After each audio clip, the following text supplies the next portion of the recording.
Hello, hello. Today is Thursday, January 7th. Hopefully you guys are doing well. This is a video for those people at home or that are on vacation or just need some extra help. So for self-start today, we are working on yesterday's assignment, making sure that that got done. For those people that are done, you are welcome to go to joinmyquiz.com, type in this code, and just practice on quizzes. As far as Chuck Norris, there's your 2 facts about him today. You're welcome to pause and read. We're doing our next feedback on equations tomorrow. So if you're not going to be here tomorrow, we'll just have to get you caught up when you do get back. And just as a reminder, if you do want additional help, you are welcome to come in right after you eat. And during lunch, we can get some extra help for you. For today, self-start, we'll talk about in class. Don't worry too much about it.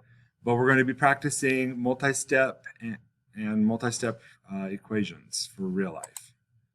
So first thing, we talked about this before Christmas, but how can we tell if the real life problem is going to be a one-step, two-step, or a multi-step problem? We talked about that being how many parts are there. So when we break it down into what do we know, what do we not know, we can count the number of parts that we've got, and that will help identify what type of problem we need to set up. So here we go. Heather's Bike Shop rents bikes for $14 plus $3 each hour. Maria paid $20 to rent a bike. How many hours did she rent the bike? Well, do we know our total? Let's see. Oh, right there, $20. So we know our total is going to be 20.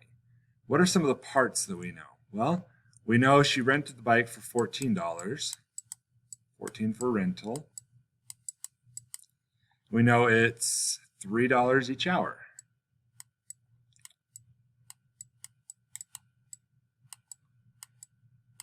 So right now, oh, that's really bad R. So right now we have 2 parts, so this is going to be a 2-step equation.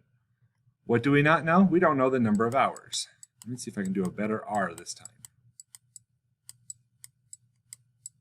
There we go. That's much better.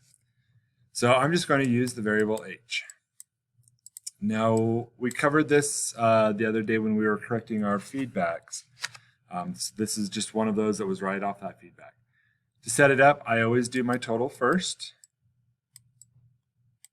I put my parts over on this side, my 14 and my 3.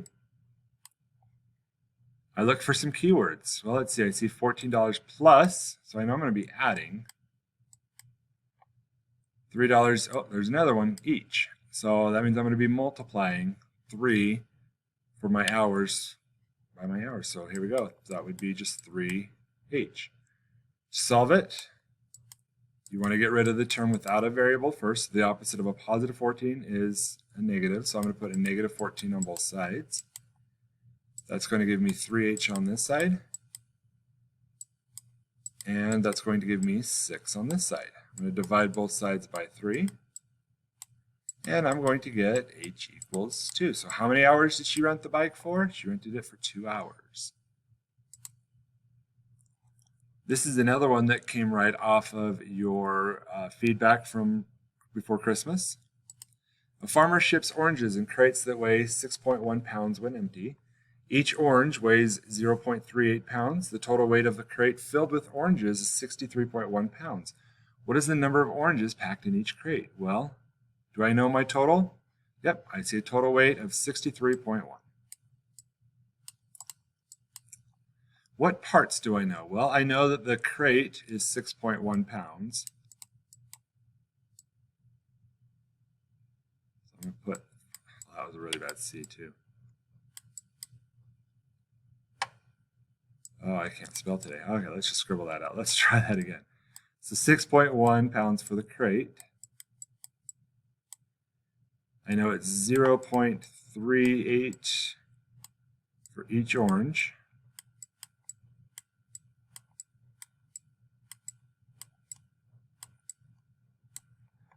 So again, I see 2 parts, so this is going to be a 2-step equation.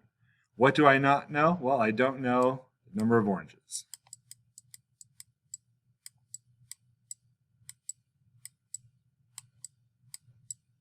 I'm going to use x as my variable for this. So again, equation, I always set up my total first. Put it on this side of my equal sign. And I'm going to put my parts on this side, so 6.1.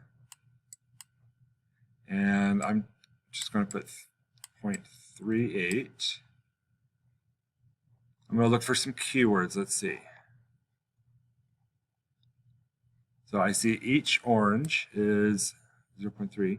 So if I want the number of oranges, I'm going to put my variable x with what each orange weighs. So my x is going to go there. So this one's a little bit more difficult because I don't see any other keywords to help out.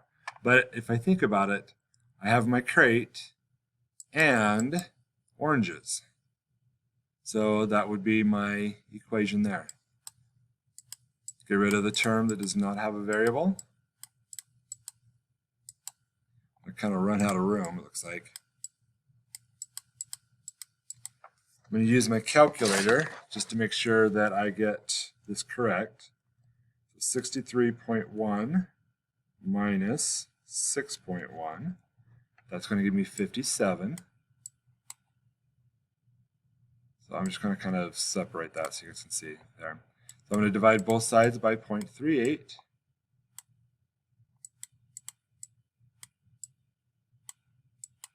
That's going to give me an answer of x equals, I'm going to do 57 divided by 0.38.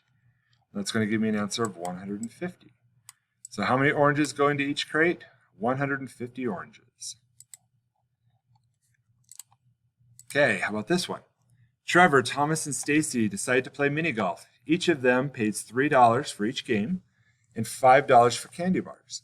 If they spent a total of $33, how many games of mini golf did they play? Well, do I know my total? Yep, it's right there, 33. What parts do I know? Well, I know that 3 people went.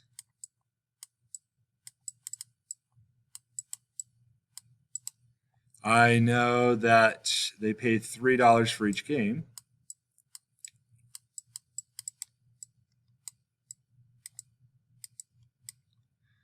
And $5 for candy bars.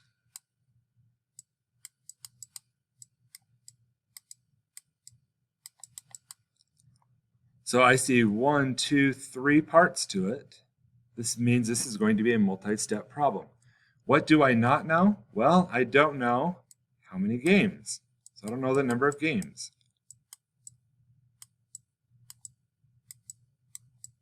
I'm going to use the variable y. Okay, so right now we have 3 people. Let's just say it was just Trevor going to play mini golf. So if it's just Trevor, we know it's $3 each game. And I'm having a really hard time today. And $5 for candy bar. I don't know the number of games, so I'm going to put my variable with that right there, with the number of games that I played. It's $3 each game, and we're just going to put the y for the number of games. So that's just Trevor. But you know, he doesn't want to go by himself, so a couple more people go. So now we have 3 people that are going. We know they spent a total of $33. So this is a multi-step problem because now I'm going to be distributing. I'm going to be doing my rainbows. 3 times 3y gives me 9y. 3 times 5 gives me 15. And then I'm going to bring down my equals 33. Draw my fence, and I'm going to subtract 15 from both sides. That leaves me with a 9y on this side and an 18 on this side. Divide by 9 on both sides, and I'm left with y equals 2. So how many games of mini golf did they play? They played 2 games. Okay, last one. Megan bought a bag of chips for $4 and 3 sodas. She spent $9.25. How much was each soda? Well, if I look at this, I know my total. That was $9.25. What parts do I know? Well, I know it was $4 for a bag of chips.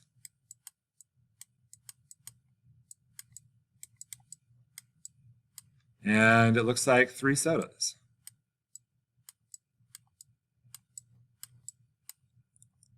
So I have 2 parts to it. Therefore, I have a 2-step equation. What do I not know? I don't know how much each soda was. So I don't know the costs for each soda. I'm going to use the variable m. So my equation, again, I always set my total up first. And then put my parts on this side. I see a keyword, and, so I know I'm going to be adding. Let's see. And, oh, I see each soda, so that means I'm going to be multiplying my variable with my number of sodas. It's going to look like that. Let's subtract 4 from each side. It's going to be 3m on this side, and that's going to give me 5.25. I'm going to divide both sides by 3. And that's going to give me an answer of m equals, let me type this into my calculator, 5.25 divided by 3. It's going to give me an answer of 1.75. So how much was each soda? It was $1.75. If you have any questions, contact me, email, Canvas, and hopefully we'll see you guys back soon enough.